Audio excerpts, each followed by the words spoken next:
మరోసారి కలిసిపోయినట్టుగానే అర్థమవుతోంది. ఇటీవల కాలంలో డొనాల్డ్ ట్రంప్ కి ఎలాన్ మస్క్ కి మధ్య ఎన్ని విభేదాలు ఉన్నాయో చూసాం. ఏకంగా ఎలాన్ మస్క్ అయితే డొనాల్డ్ ట్రంప్ కి సంబంధించిన విషయంలో ఒక సెక్స్ స్కాండల్లో అక్యూజ్ గా ఉన్న వ్యక్తితో సత్సంబంధాలు ఉన్నాయి. త్వరలోనే ఎపిస్టైన్ ఫైల్స్ బయటపడబోతున్నాయి. జెఫ్రీ ఎపిస్టైన్ ఫైల్స్ బయటపడబోతున్నటువంటి ఒక మాటను కూడా మాట్లాడుకొచ్చారు. అసలు డొనాల్డ్ ట్రంప్ గెలిచింది నా వల్లే, డొనాల్డ్ ట్రంప్ ఈ రకంగా ఉన్నంటే నా వల్లే అంటే కూడా ఎలాన్ మస్క్ మాట్లాడుకొచ్చారు. కానీ ఇప్పుడు వారిద్దరూ కలిసిపోయారు.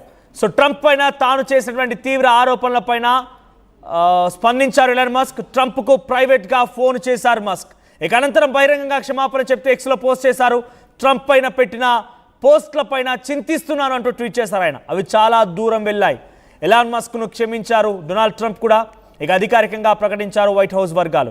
సో ప్రస్తుతానికి ఎలాన్ మస్క్ సంబంధించినటువంటి కాంట్రాక్టులు, ఎలాన్ మస్క్ సంబంధించిన గ్రాంట్స్, ఎలాన్ మస్క్ సంబంధించినటువంటి ప్రతి సబ్సిడీని కూడా నిలిపేశారు డొనాల్డ్ ట్రంప్. ఆ తర్వాత ఇప్పుడు మస్క్ ఫోన్ చేసి ఆయన్ని వేడుకోగా క్షమించమని కోరగా వెంటనే ఆయన క్షమించినట్టుగా వైట్ హౌస్ వర్గాలు తెలుపుతూ ఉన్నాయి. సో ప్రస్తుతానికి ఇద్దరు కలిసిపోయారు. గతంలో మాదిరిగా మళ్ళీ డోజ్ అధ్యక్షుడిగా, డోజ్కి చైర్మన్గా మళ్ళీ ఎలాన్ మస్క్ నియమిస్తారా, ఎలా ఉంటుందో చూడాల్సిన అవసరం అయితే ఉంది. సో ప్రస్తుతంగా డొనాల్డ్ ట్రంప్, ఎలాన్ మస్క్ మధ్య ఈ విభేదాలు ముగిశాయి. సో ఒక్కసారి ఆ ట్వీట్ చూద్దాం. ఎలాన్ మస్క్ ఏం ట్వీట్ చేశారో. ఎలాన్ మస్క్ చేసిన ట్వీట్ చూస్తూ ఉంటే నేను చేసినటువంటి వరుస ట్వీట్లు కాస్త గందరగోళానికి గురి చేశాయి. చాలా పెద్ద ఎత్తున ఇబ్బందులకు గురి చేశాయి. చాలా దూరం వెళ్ళాయి. కాబట్టి వాటి నుంచి నేను వివరణ ఇస్తున్నానని చెప్పి ఆల్రెడీ మస్క్ ట్రంప్కి ఫోన్ చేసి ఫోన్లో ప్రైవేట్గా మాట్లాడి ఇప్పుడు ఇద్దరి మధ్య సమస్యకి పరిష్కార మార్గం చూపించినట్టు తెలుస్తోంది. సో ఇద్దరు కలిసిపోయారు.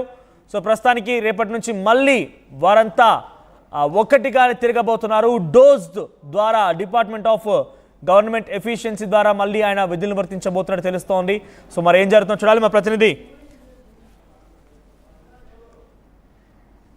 ప్రతినిధి సచిన్ అందుబాటులో ఉన్నారు. ఏ సచిన్, సో అవును వాళ్ళిద్దరు కలిసిపోయారు. డొనాల్డ్ ట్రంప్, ఎలాన్ మస్క్ మరోసారి కలిసిపోయారు. ఇద్దరి మధ్య మళ్ళీ ఆ ఫ్రెండ్షిప్ స్టార్ట్ అయింది. చట్టా పట్టాలు వేసుకొని తిరగబోయే రోజులు మళ్ళీ మొదలు కాబోతున్నాయి. ఎస్, అసలు వివాదానికి ముగింపు ఎలా పలికిందనుకోవాలి?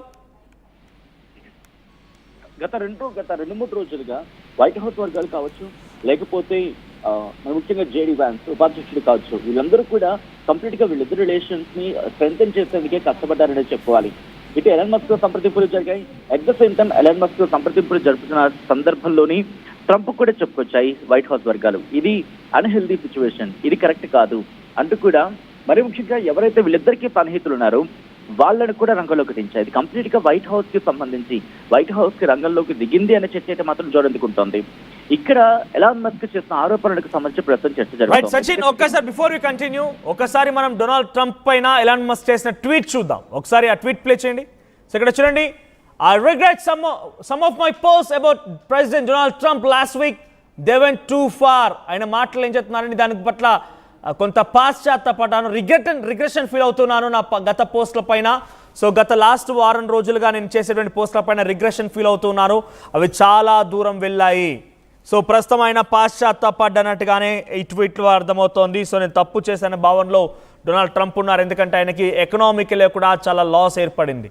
ఆయనకు సంబంధించి కాంట్రాక్టులు మొత్తం కూడా రద్దయ్యాయి, సబ్సిడీలు రద్దయిపోయాయి, గవర్నమెంట్ గ్రాంట్స్ మొత్తం కూడా రద్దయిపోయాయి, సబ్సిడీలన్నీ కూడా కుప్పకూలిపోయాయి. ఈ నేపథ్యంలో డొనాల్డ్ ట్రంప్ తీసుకున్న ఒక్కో నిర్ణయం ఎలాన్ మస్క్కి ఒక్కో షాక్ గురి చేసింది. కానీ వాళ్ళంతా ఒక్కటే అనేది మాత్రం మరోసారి ఇక్కడ చాలా సుస్పష్టమైంది. వాళ్ళిద్దరూ కలిసిపోయారని మాత్రం అర్థమవుతోంది. Yes sir, Sachin please continue. Manoj, వాళ్ళిద్దరూ మీరు అన్నట్టుగా ఎగ్జాక్ట్ గా, ఎందుకంటే ఇద్దరు రిలేషన్స్ అమెరికాకు ముఖ్యం. ఇది కనుక బర్స్ట్ అవుట్ అయితే అమెరికాకు ఇబ్బంది తలెత్తే అవకాశం ఉంటుంది. మరి ముఖ్యంగా ట్రంప్ కు సంబంధించిన సన్నిహితులు కూడా ఇదే మాటను ఆయన దగ్గర పంచుకున్నారు. బట్ ఈ వీళ్ళిద్దరిని ఒక చోటుకి తీసుకొచ్చేందుకు, ఇద్దరిని కలిపేందుకు ప్రయత్నాలు మాత్రం చాలా కీలకమైన భాగస్వామ్యం వహించింది వైట్ హౌస్ వర్గాలంటూ కూడా తెలుస్తోంది. ఎందుకంటే తన ట్రూత్ వేదికగా తను చెప్పిన విమర్శనార్థాలు కావచ్చు, లేకపోతే అంతకన్నా మించి కావచ్చు, వీటన్నిటిని వైట్ హౌస్ వర్గాలు మాత్రం మీరు ఇక్కడి నుంచి ఫియర్స్ గా వెళ్ళొద్దు, మరీ ముఖ్యంగా ట్రంప్ ని కంట్రోల్ చేసే నేపథ్యంలో, బహుశా కంట్రోల్ అనే పదం కాస్త కరెక్ట్ కాకపోవచ్చు, బట్ ట్రంప్ ని కామ్ డౌన్ ట్రంప్ ని కామ్ డౌన్ చేసేందుకు మాత్రం తీవ్రంగానే శ్రమించాయనుకోవాలి. ఎందుకంటే చాలా ఫియర్స్ గా ఆయన పోస్టులు చేస్తున్నాడు. ఎలాన్ మస్క్ కూడా అదే రీతిలో, మరి ముఖ్యంగా ఎలాన్ మస్క్ ఏం చేస్తాడంటే ఆ టైంలో ఎవరైనా కనుక పోస్ట్ చేస్తే ఆ పోస్ట్ ని రీట్వీట్ చేసేవాడు. అంటే వాళ్ళు చేసిన పోస్ట్ ని ట్రంప్కి ఆపాదించేవాడు. ఇది చాలా దూరం వెళ్ళిపోయింది. ఎంతవరకు వెళ్ళిపోయిందంటే ఇటు ట్రంప్ మీరు అన్నట్టుగా మస్క్ సంబంధించిన ప్రాజెక్ట్స్ క్యాన్సిల్ చేయాలి. At the same time Musk కూడా ట్రంప్కి సంబంధించి ఏవైతే కీలకమైన డాక్యుమెంట్స్ ఉంటాయో లేకపోతే కీలకమైన ఇష్యూస్ ఉంటాయో మరి ముఖ్యంగా ఎస్టైన్ ఫైల్స్ లాంటివి తెర మీదకి తీసుకురావడం ఇలాంటివి జరిగింది. ఇది కనుక ఇంకా కంటిన్యూ అయితే ఇంకా ఇబ్బందికర వాతావరణం జరిగే అవకాశం ఉంటుంది. అటువంటి సిచ్యువేషన్స్ కి దారితీయచ్చు. కాబట్టి ఇది కాస్త రస్టుకు దారితీయచ్చు, అక్కడ ఆందోళనకు దారితీయచ్చు, దాంతోపాటు అస్థిరతకి దారితీసే అవకాశం ఉంటుంది. ఎందుకంటే వాటి మీద ఇన్వెస్టిగేషన్ చేయాల్సి వస్తుంది. అట్ ద సేమ్ టైం దాని మీద ముందుకు వెళ్లాల్సి ఉంటుంది. ఇంకా కేసెస్ రిజిస్టర్ అయ్యే అవకాశం ఉంటుంది, ప్రెషర్ బిల్డప్ అయ్యే అవకాశం ఉంటుంది. యావత్ ప్రపంచం నుంచి కూడా ఒక ప్రెషర్ని ఎదుర్కోవాల్సి ఉంటుంది. దాంతోపాటు మార్కెటింగ్ సంబంధించి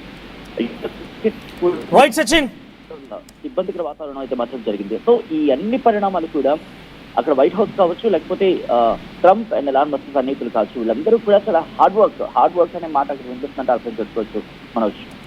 రైట్ సచిన్. సో మొత్తం మీద డొనాల్డ్ ట్రంప్ ఎలాన్ మస్క్ మళ్ళీ కలిసిపోయారు. ఒకరోజు వారం రోజుల క్రితం కనుక మనం వెళితే ఒకసారి మీకు చెప్పే ప్రయత్నం చేస్తాం. ముందుగా ఇద్దరి మధ్య ఎలా విభేదాలు మొదలైన కనుక చూస్తే కనుక one big beautiful bill. So దీని ద్వారా విభేదాలు మొదలయ్యాయి. ఈ బిల్ని డొనాల్డ్ ట్రంప్ ప్రవేశపెట్టాలనుకున్నారు. అయితే డోజ్కి అప్పటికే చైర్మన్ ఉన్నటువంటి ఎలాన్ మస్క్ ఈ బిల్లును విభేదించారు. ఆయన వన్ బిగ్ బ్యూటిఫుల్ బిల్ యొక్క అర్థం ఏంటి? సామాన్య పేద ప్రజలకి అంటే ఒక రకంగా అమెరికన్స్కి ఈ బిల్ ద్వారా పెద్ద మొత్తంలో లాభం చేకూరబోతోంది. సబ్సిడీస్ అన్ని కట్ కాబోతున్నాయి, గవర్నమెంట్ గ్రాంట్స్ అన్ని కూడా కొలాప్స్ కాబోతున్నాయి. అత్యధికంగా ఆర్మీ పర్సన్స్ పైన అధిక మొత్తంలో దీన్ని ఖర్చు చేయబోతున్నారు. ఫ్రీబీస్ అధికంగా ఉండబోతున్నాయి. అయితే దీనివల్ల అమెరికాకి ఒక ఏడాదికి $3 మిలియన్ నష్టం వస్తుందనేది అటు డొనాల్డ్ ట్రంప్కి ఎలాన్ మస్క్ చెప్పే ప్రయత్నం చేశారు. కానీ డొనాల్డ్ ట్రంప్ ఎంత మాత్రం వినలేదు, ఎలాన్ మస్క్ని వివేదించారు. సో ఈ నిర్ణయం మేరకే డొనాల్డ్ ట్రంప్ వినడం లేదు కాబట్టి ఎలాన్ మస్క్ కొంతగా దూరం అవడం ప్రారంభించారు. ఆ దూరం కాస్త ఎక్కడి వరకు వెళ్ళిందనంటే ఒక సెక్స్ స్కాండిల్లో పెద్ద బిజినెస్ మ్యాగ్నెట్స్కి, పొలిటీషియన్స్కి అమెరికాలో మహిళల్ని సప్లై చేసేటువంటి ఒక ఎపిస్టిన్ అనేటువంటి ఒక వ్యక్తి దగ్గర డొనాల్డ్ ట్రంప్ కూడా సత్సంబంధాలు ఉన్నాయి. ఆయన ఇద్దరి మధ్య సంబంధాలు ఉన్నటువంటి మాటని వరకు చేరిదీశాయి. ఎపిస్టిన్ ఫైల్స్ త్వరలోనే విడుదల కాబోతున్నాయి అంటూ డొనాల్డ్ ట్రంప్ విషయంలో ఎలాన్ మస్క్ ట్వీట్ చేశారు. ఆ తర్వాత కట్ చేస్తే ఎపిస్టిన్ గర్ల్ ఫ్రెండ్ మ్యాక్స్వెల్తో గతంలో ఎలాన్ మస్క్ దిగిన ఫోటోని డొనాల్డ్ ట్రంప్ సంబంధికులు, డొనాల్డ్ ట్రంప్ సంబంధించిన వ్యక్తులు ఒకరు పోస్ట్ చేయడంతో ఇక మస్క్ కొంత దిగి వచ్చాడు. సో ఇంతలోనే ఒకసారి భారతదేశం ఏం చేసింది అంటే అమెరికాలో కొంత ఇద్దరి మధ్య విభేదాలు ఉన్నాయి. ఎలాన్ మస్క్ స్టార్లింక్ సంస్థని భారతదేశం